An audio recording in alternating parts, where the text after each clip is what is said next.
కేసులో singer మంగ్లీకి big shock తగిలింది. Singer Mangli పైన కేసు నమోదు చేయాలని కోర్టును ఆశ్రయించబోతున్నాడు అడ్వకేట్ సుబ్బారావు. బాధితుల తరపున పోరాటం ఆగదంటున్నాడు అడ్వకేట్ సుబ్బు. ఇక సీఎం రేవంత్ అపాయింట్మెంట్ కోసం ప్రయత్నిస్తున్నామంటున్నాడు అడ్వకేట్ సుబ్బారావు. నిందితులకి సీఎం అపాయింట్మెంట్ దొరుకుతుంది, కానీ బాధితులకి అవకాశం దొరకడం లేదని చెప్పి అడ్వకేట్ అంటున్నారు. మైక్రో ఫైనాన్స్ కేసులో మధు బెయిల్ రిజెక్ట్ అయింది. అయితే బెయిల్ రిజెక్ట్ చేసినటువంటి ఎకనామిక్స్ అఫెన్స్ కోర్టు మంగ్లీపై జనసేన నేత సంపత్ నాయక్ కూడా మండిపడుతున్నారు. బాధితులకి అండగా ఉంటామని మంగ్లీ బెంగళూరులో ఉంది అని చెప్పి సంపత్ అంటున్నారు. ఇప్పటివరకు బాధితుల తరపున ఎందుకు మాట్లాడలేదు అని చెప్పి క్వశ్చన్ చేస్తున్నారు. బాధితులు చనిపోతున్నా మంగ్లీకి ఎందుకు సైలెంట్గా ఉంది అని సంపత్ నాయక్ అంటున్నారు. సో ప్రజెంట్ సుబ్బారావు మాట్లాడుతున్న మాట ఏంటంటే సీఎం దగ్గర నిందితులకి తప్పు చేసిన వాళ్ళకి అపాయింట్మెంట్ దొరుకుతుంది, కానీ బాధితులకు మాత్రం అపాయింట్మెంట్ దొరకడం లేదు. మంగ్లీ పైన కేసు నమోదు చేయమని కోర్టును ఆశ్రయిస్తానంటూ అని చెప్తున్నారు. ఇక Ramavath Madhu A1 government Ramavath Madhu arrest చేయడం మనకు తెలిసిందే. అయితే ఆ అరెస్ట్ చేసిన తర్వాత బెయిల్ పిటిషన్ పైన ఎకనామిక్ అఫెన్స్ వింగ్ అధికారులు అరెస్ట్ చేశారు. కోర్టు కూడా బెయిల్ ఇవ్వడానికి నిరాకరించింది. దీంతో మధు ఇంకా జైల్లోనే ఉన్నాడు. నిందితులంతా అరెస్ట్ అయ్యారు. A1 government Ramavath Madhu arrest అయ్యాడు. అండ్ భరత్ చౌహాన్, శైలేష్ చౌహాన్ అందరిపైన కూడా 1-2 సార్లు పోలీసులు విచారించినట్టుగానో వాళ్ళ అకౌంట్లు పరిశీలించినట్టుగానో చర్చ జరుగుతోంది. ఇక A4 గవర్నమెంట్ శివ మంగ్లీపై ఇటువంటి చర్చల్లో ఇప్పటివరకు అటు సుబ్బారావు ఇచ్చినటువంటి ఫిర్యాదు మేరకి ఆ తర్వాత హేమాకాంత్ రెడ్డి కూడా అరెస్ట్ అయ్యారు. అంటే తప్పు చేసినటువంటి డైరెక్ట్ డబ్బులు వసూలు చేసిన బ్యాచ్ అంతా అరెస్ట్ అయ్యి జైల్లోనే ఉంది. డైరెక్ట్ బ్యాచ్ అంతా కూడా డబ్బులు వసూలు చేసిన బ్యాచ్ అంతా జైల్లోనే ఉంది. కానీ ఆ డబ్బు ఎక్కడ పోయిందో ఎవరికీ తెలియదు. ఆ డబ్బు ఎక్కడ ఉంది, ఎవరెవరి చేతులు మారింది, దీని వెనక ఎవరెవరు ఉన్నారు, ఎవరి పాత్ర ఎంత అనేది మాత్రం ఇంకా అధికారులు తేల్చలేకపోతున్నారు. సో ఇప్పటివరకు ఇంకా ఈ కేసు సైలెంట్గానే ఉండిపోయింది, మగ్గిపోయింది. సో ప్రజెంట్ పోలీసులు దీనిపై ఎక్కడ రియాక్షన్ ఇచ్చే దాఖలాలు కూడా లేవు. మంగ్లీ పైన ఆరోపణలు వినిపిస్తున్నటువంటి ప్రధానమైనటువంటి మైక్రో ఫైనాన్స్ కేసులో నిందితులందరినీ అరెస్ట్ చేసిన డబ్బు ఎక్కడ పోయిందని మాత్రం పోలీసులు తేల్చలేకపోతున్నారు. ఇక సుబ్బు ఇచ్చిన ఫిర్యాదు మేరకి A4 శివ అండ్ మంగ్లీ పైన ఇప్పటివరకు పోలీసు ఎటువంటి చర్యలు లేవనేది సుబ్బు చెప్తున్నమాట. సో దానికే కోర్టును ఆశ్రయిస్తాను, కోర్టు దగ్గరికి వెళ్ళి మంగ్లీపై కేసు నమోదు చేయమని నేను రిక్వెస్ట్ చేస్తాను అని చెప్పి సుబ్బు అంటున్నారు. ఒకసారి సుబ్బు ఏం మాట్లాడారో చూద్దాం. అందరికీ నమస్కారం అండి. నేను మీ హైకోర్టు అడ్వకేట్ సుబ్బుని మాట్లాడుతున్నా. అందరూ అడుగుతున్నారు, సార్ ఏమైంది మంగ్లీ కేసు, ఏమైంది సార్ మంగ్లీ గారి కేసు ఏమైంది సార్ అని చెప్పేసి. ఏం కాలేదండి, ఇంకా రన్ అవుతుంది, కాంప్రమైజ్ అయ్యారా, ఏమైంది అని చెప్పేసి అంటున్నారు. అడ్వకేట్ సుబ్బు ఎప్పుడు కూడా అలా కాంప్రమైజ్ అయ్యే వ్యక్తి కాదండి. బాధితుల తరపున ఖచ్చితంగా న్యాయం జరిగేంత వరకు పోరాటం చేస్తుంటాం. అయితే ముఖ్యమంత్రి గారి అపాయింట్మెంట్ కోసం చాలా సార్లు ప్రయత్నించాం, కానీ కుదరలేదు. ఉప ముఖ్యమంత్రి భట్టి గారి అపాయింట్మెంట్ కోసం వాళ్ళ PA గారిని కూడా సంప్రదించాం. తర్వాత అది కూడా కొంతవరకు సఫలీకృతం అయ్యే ప్రాసెస్లో ఉంది. అదేవిధంగా మినిస్టర్ సీతక్క గారిని కూడా కలవడానికి ప్రయత్నం చేస్తాను, అది కూడా ప్రాసెస్లో ఉంది. కానీ నాకు అర్థం కాని అంశం ఏంటంటే, నిందితులకి సెకండ్స్లో దొరికే అపాయింట్మెంట్ బాధితుల తరపున పోరాడుతున్నటువంటి అడ్వకేట్ సుబ్బుకు మాత్రం ఎందుకు దొరకట్లేదు అనేది నాకు అర్థం కాని అంశంగా మిగిలిపోయింది. కానీ ఈ కేసులు ఇంతవరకు ఎటువంటి రాజీలు జరగలేదండి, అంతా కంటిన్యూగా జరుగుతూనే ఉంది. మంగ్లీని విడిచిపెట్టేది లేదు. ఖచ్చితంగా తప్పు చేసిన వాళ్ళందరినీ కూడా కోర్టులో నిలబెడతాం. తప్పకుండా బాధితులకు న్యాయం జరిగేంత వరకు పోరాడతాం. అడ్వకేట్ సుబ్బు కాంప్రమైజ్ కాలేదు. అడ్వకేట్ సుబ్బు ఇప్పటికీ ఎప్పటికీ ఒకేలా ఉంటాడు. సో దయచేసి అందరూ గమనించండి. రైట్. సో ఇది సుబ్బు మాట్లాడుతోంది. కాంప్రమైజ్ అయ్యారని చెప్పి నా మీద చాలామంది అనుమానం వ్యక్తం చేస్తున్నారు. ఎక్కడ కాంప్రమైజ్ లేదు, చాలామంది సీతక్క అపాయింట్మెంట్ కోరాను, సీఎం అపాయింట్మెంట్ కోరాను, డిప్యూటీ సీఎం అపాయింట్మెంట్ కోరాను అని చెప్తున్నారు. ఏదేమైనా ఈ స్కామ్లో మొత్తంగా బాధితులు ఉంది గిరిజన వర్గాలు, అట్ ది సేమ్ టైం ఎస్టీలే, బంజారా, గిరిజన ఆ సామాజిక వర్గాలకు సంబంధించిన వాళ్ళే. కొన్ని కోట్ల రూపాయలు అందరికీ అధిక వడ్డీ ఆశ చూపించి చాలా భయంకరంగా వారి దగ్గర నుంచి డబ్బులు వసూలు చేసి ఈ రకంగా మొత్తాన్ని టోపీ పెట్టి పరారైపోయారు. అసలు ఏం జరిగిందో తెలియదు, ఆ డబ్బు ఎక్కడికి పోయిందో తెలియదు. దీని వెనుక కేవలం మధువే ఉన్నాడా, మధు ఇంకెవరికైనా ఈ డబ్బులు పంపించాడా? ఆ మధ్య ఏదో మంగ్లీ అకౌంట్కి కూడా డబ్బులు ట్రాన్స్ఫర్ అయ్యాయి, మంగ్లీ తమ్ముడి అకౌంట్కి డబ్బులు ట్రాన్స్ఫర్ అయ్యే రకం కూడా చర్చ జరిగింది. మరి ఇవన్నీ బయట పెట్టాల్సిన పోలీసులే సైలెంట్గా ఆ బంజారాల్ని, ఆ గిరిజనులందరినీ కూడా చోద్యం చూస్తున్నట్టుగా చూస్తున్నారు.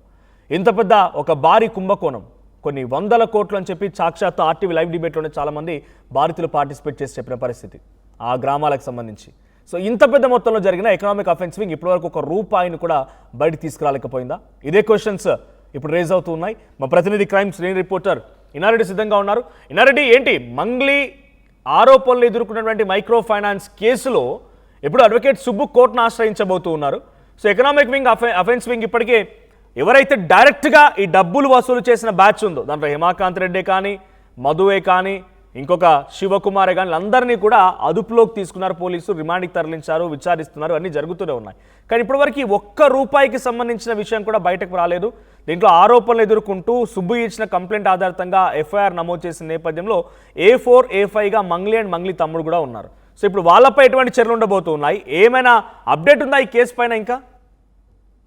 ఎస్ మనోజ్, ప్రస్తుతం అయితే మాత్రం ఎప్పుడైతే ఈ భగీరథ కేసు వచ్చిన తర్వాత మంగళ కేసు విషయంలో ఏం జరుగుతుందని చెప్పేసి అది కూడా మనం గమనిస్తే దాదాపుగా 100 కోట్లకు పైబడిన ఈ స్కామ్ లో అందరూ కూడా చాలా పెద్ద ఎత్తున బాధితుల నేపథ్యంలో ఎకనామిక్స్ ఆఫీసింగ్ కూడా చాలా తీవ్రంగా ఈ విషయం మీద చాలా సీరియస్ గా ఎంక్వైరీ అయితే కొనసాగిస్తా ఉంది. దీంట్లో మధుకు సంబంధించి కావచ్చు, మిగతా వాళ్లకు బెయిల్ రాకుండా కూడా అడ్జస్ట్ చేసి బెయిల్ రాకుండా చేయడం జరిగింది. దీని మీద ఇలాంటి అంటే ఇన్వెస్టిగేషన్ సీరియస్ గా జరుగుతున్న క్రమంలో ఎట్టి పరిస్థితుల్లో కూడా ఆ బెయిల్ ఇవ్వడానికి నిరాకరించిన కోర్టు. ఇదే నేపథ్యంలో మరోవైపున ఈ కేసులో అడ్వకేట్ గా ఉన్న సుబ్బు కూడా ఇది వెకేషన్ టైం కాబట్టి తర్వాత హైకోర్టులో నేను పిటిషన్ దాఖలు చేస్తాను, దీంట్లో అంటే బాధితులందరూ కూడా మంగ్లీ ఇన్వాల్వ్మెంట్ ఉంది, మంగ్లీకి సంబంధించి ఆమె ఉంది కాబట్టే మేము చాలా మంది డబ్బులు కట్టాము, తర్వాత మంగ్లీ తమ్ముడు కూడా మేము ఉన్నాము మీకేం లేదన్న భరోసా ఇవ్వడం జరుగుతా ఉంది. ఇదే కాకుండా చాలా నాటకీయ పరిణామాల మధ్య ఎంతప్పటికీ ఆ సుబ్బు మీద ఆరోపణలు చేస్తుంది కానీ బాధితుల తరపున నిలబడతాను, బాధితులు నాకు ఇంపార్టెంట్, నా జాతి అని చెప్పేసి చెప్పుకుంటున్న మంగ్లీ ఇప్పుడు కూడా వాళ్ళని కలిసే ప్రయత్నం చేయలేదు. అవసరమైతే మీడియా గొంతు నొక్కడానికి మీడియా మీద కేసులు పెట్టి నా మీద అనవసరమైన ఆరోపణలు చేస్తానని చెప్పేసి నా విషయం చేస్తుంది కానీ బాధితుల దగ్గరకు వచ్చి వాళ్ళకు సముదాయించడం కానీ వాళ్ళ తరపున పోరాటం అని చెప్పడం కానీ వాళ్ళకి హామీ ఇవ్వడం కానీ చేయకపోవడం తోటి అనేకమైన అనుమానాలు ఇంకా వ్యక్తమవుతా ఉన్నాయి. బాధితులతో మనం మాట్లాడాం, చాలా మందితో మాట్లాడిన నేపథ్యంలో కూడా మాకు న్యాయం జరుగుతుందని చెప్పిన ఆశాభావం వ్యక్తం చేస్తున్నాం కానీ మాకు ఎవరు కూడా సపోర్ట్ చేయడం లేదని చెప్పిన నేపథ్యంలో సుబ్బుతో మాట్లాడినప్పుడు దీని మీద మంగ్లీ మీద అంటే దీంట్లో రకరకాలైన ఆరోపణలు వస్తున్నాయి కాబట్టి వెకేషన్ కోర్ట్ తర్వాత ఖచ్చితంగా నేను హైకోర్టును ఆశ్రయిస్తాను, కేసు నమోదు చేయమని చెప్పేసి తర్వాత దీని మీద ఇన్వెస్టిగేషన్ చాలా స్పీడ్ గా నడవాలి. ఇలాగా జరిగితే మాత్రం చాలా మంది బాధితులు ఒక్కసారి ఇన్నారెడ్డి అటు సంపత్ నాయక్ కూడా దీనిపైన అటు గ్రామాలకు వెళ్ళడం కానీ ఆ బాధితులతో పలుమార్లు ప్రెస్ మీట్లు పెట్టడం కానీ మంగ్లీ పైన అనేక రకాల ఆరోపణలు చేసుకొచ్చారు. ఒకసారి సంపత్ నాయక్ ఏం మాట్లాడారు చూద్దాం. ఐ కంటిన్యూ విత్ యూ, ఒకసారి హోల్డ్లో ఉండండి. మంచిగా బెంగళూరులో పోయి పాటలు పాడుకుంటుంటారు, లేకపోతే తెలుగు రాష్ట్రాలలో లేదు.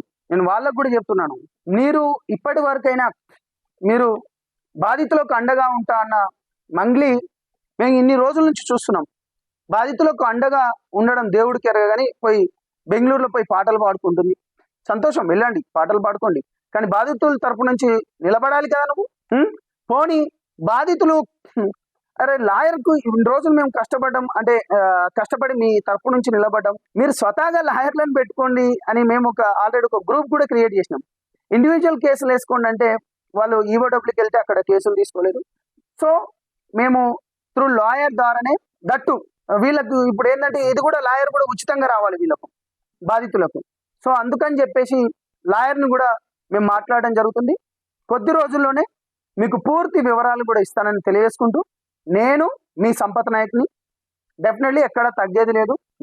మీకోసం ప్రజల కోసం వాటిని సంపత్ నాయక్ మాట్లాడుతున్నమాట. సో ఇన్నారెడ్డి ఇప్పుడు తనేంటి బెంగళూరులో ఉంది, పారిపోయింది అనే రకంగా సంపత్ నాయక్ అంటూ ఉన్నారు. నిజమేనా? అంటే ఈ రకమైన చర్చ ఆ బాధితుల్లో కూడా ఉందా?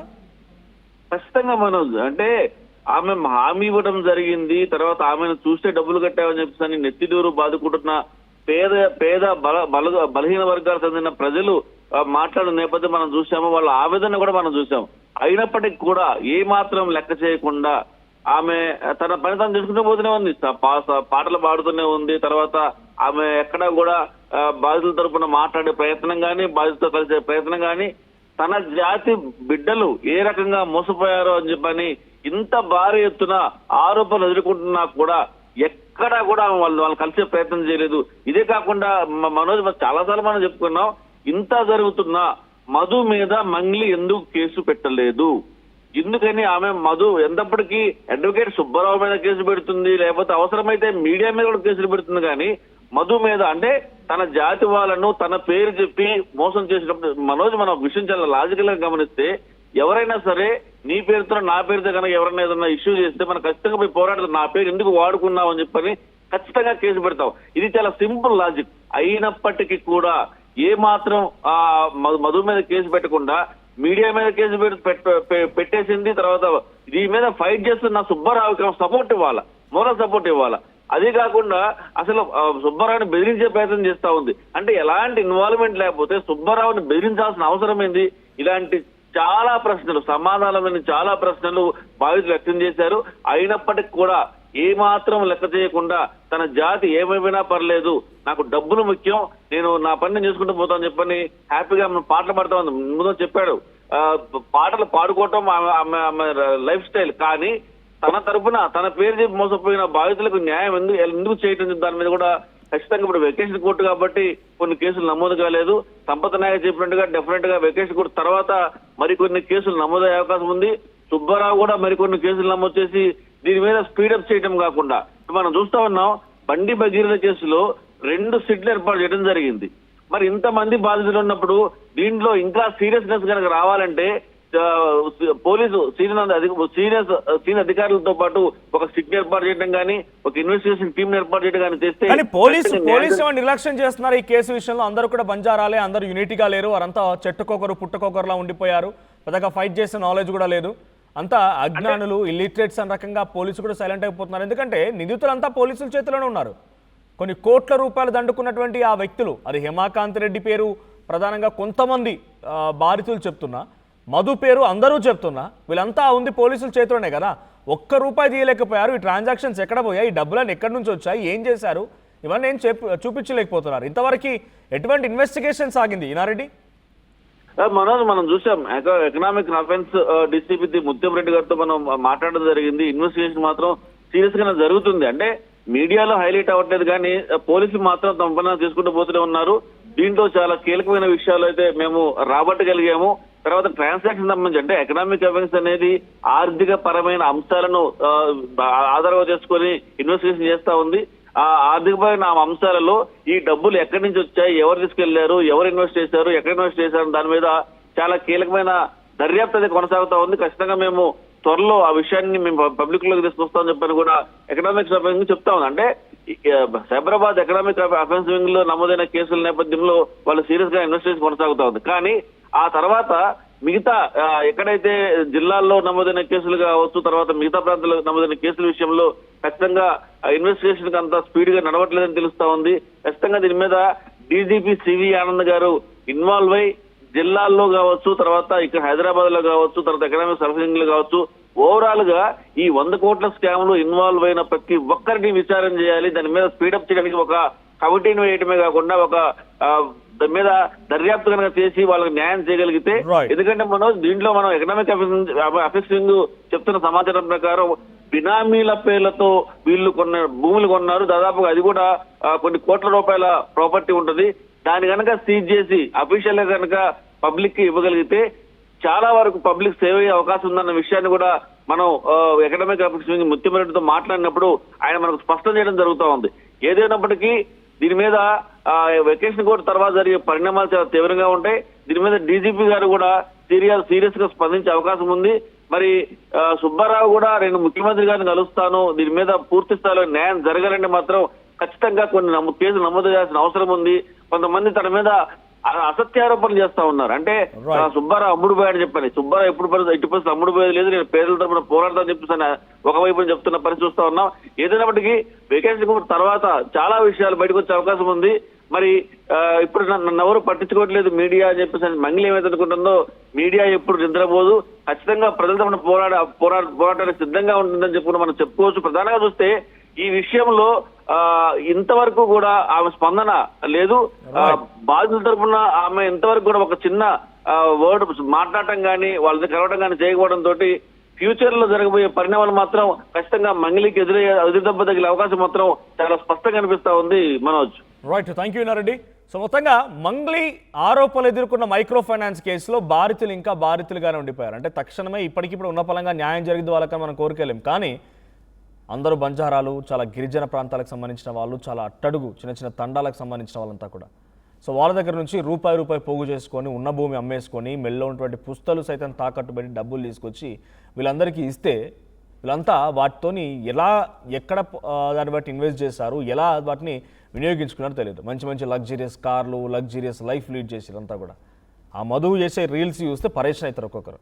దీంతో పాటు గతంలో కూడా చాలామంది బాధితులు ఆర్టీవీ స్టూడియోకి వచ్చి చెప్పినప్పుడు మంగ్లీకి 5 లక్షల రూపాయల డైమండ్ నెక్లెస్ తీసుకొని గిఫ్ట్ ఇవ్వడానికి బర్త్డే రోజున మధు అక్కడికి స్పాట్కి వెళ్ళాడు. అక్కడికి వెళ్ళగానే మనసు ఒకసారి అక్కడ ఏమంటారు పర్మిషన్ లేకుండా లిక్కర్ నడుస్తోంది, డ్రగ్స్ ఉందని చెప్పి అక్కడికి వెళ్ళి రైడ్ చేయడంతో ఇవ్వలేదంట. తర్వాత మళ్ళీ ట్రాన్సాక్షన్స్ ఉన్నాయన్నారు. ఏదేం జరిగినా మంగ్లీ ఆరోపణలు ఎదుర్కొంటున్న ఈ కేసులో తనే ఒక సెంటర్ ఆఫ్ అట్రాక్షన్గా ఉన్నారు కాబట్టి మరి దీనిపైన ఎకనామిక్ అఫెన్స్ వింగ్ పోలీసులు ఏం చేస్తారో చూడాలి. కొన్ని కామెంట్స్ కూడా వచ్చాయి. డిస్కో అంట, అరెస్ట్ మంగ్లీ అని కామెంట్ చేశారు. తర్వాత ×3 అంట, కుకట్పల్లిలో 300 crores, వరంగల్లో 50 lakhs స్కామ్ అయింది, 300 crores 16 షెల్ కంపెనీస్ పెట్టి ట్రాన్సాక్షన్ జరిగింది, అది ఈడీ రైడ్ చేసింది. మరి ఆ ఇన్ఫర్మేషన్ మంగ్లీకి రిలేటెడ్ కాదనుకుంటాను, తెలుసా వేరే కామెంట్ అనుకుంటుంది. తర్వాత మంగ్లీ డేంజర్ లేడీ, అరెస్ట్ కర్కే పబ్లిక్కే పైసా వాపస్ కర్దేనా, ఇది ఇంకో కామెంట్ దుర్గారావు అంట. సో ఇంకా మంగ్లీని అరెస్ట్ చేయాలని ఎంతమంది కోరుకుంటున్నారు అన్నప్పుడు 90% అరెస్ట్ చేయాలి అని చెప్పి ఆర్టీవీ పోల్లో పార్టిసిపేట్ చేసినటువంటి ఒపీనియన్ చెప్తున్న పరిస్థితి కనబడుతోంది. బట్ నిజంగా తన ఆరోపణలు ఎదుర్కొన్న కేసులో తన ప్రమేయం ఏమీ లేదని చెప్పి పోలీసులు తేల్చేంత వరకు, తన ప్రమేయం ఉందని పోలీసులు తేల్చేంత వరకు తన ఆరోపణలు ఎదుర్కొంటున్న విధంగానే చూడాలి కానీ డైరెక్ట్గా తన ఇన్వాల్వ్మెంట్ ఉందన్నట్టుగా అటు బాధితులు కానీ మనకు ఎటువంటి ట్రాన్సాక్షన్స్ కూడా లేవు. సో కొంత ఉన్నాయి ట్రాన్సాక్షన్స్, 20 లక్షలు 30 లక్షలు అటు మంగ్లీ తమ్ముడి అకౌంట్లోకి మధు వేశాడు అని చెప్పి అని అంటున్నారు. మరి దేనికోసం అని చెప్పి మీడియా సమావేశంలో మంగ్లీ చెప్తున్న క్రమంలో అది ఏదో ఇల్లు కొనుక్కుంటానన్నాడు, నా ఇల్లు ఫ్లాట్ చూపించాడు, నా ఫ్లాట్ని వాడుకున్నాడు, అందుకే నేను డబ్బులు ఇచ్చానని చెప్పి డబ్బులు నాకు ఇచ్చాడు, మళ్ళీ నేను రివర్స్ ఇచ్చానని చెప్పి మంగ్లీ అంటున్నారు. ఏదేం జరిగినా కొన్ని కోట్ల వ్యవహారం, బాధితులంతా అమాయకపు జనం, గిరిజన బంజారా బిడ్డలు, కొంత బయటకు వచ్చి ఈ చట్టాలపైన న్యాయ వ్యవస్థలపైన అంతగా అవగాహన లేని వ్యక్తులు. వాళ్ళకి న్యాయం చేసేది ఎవరు, వాళ్ళ తరఫున ఎవరు న్యాయం చేస్తారో, వాళ్ళకి ఎవరు వారి డబ్బుని సొత్తుని తిరిగి అప్పచెప్తారో చూడాలి. పోలీసుల వ్యవస్థన, రాజకీయాల చూద్దాం ఏం జరిగిందో. సో మీరేమనుకుంటున్నారు, దీంట్లో నిజంగానే ఆ బాధితులకు న్యాయం జరుగుతుంది అనుకుంటున్నారా, అసలైన సూత్రధారి పాత్రధారి ఎవరు అని మీరు అనుకుంటున్నారు, కామెంట్ చేయండి.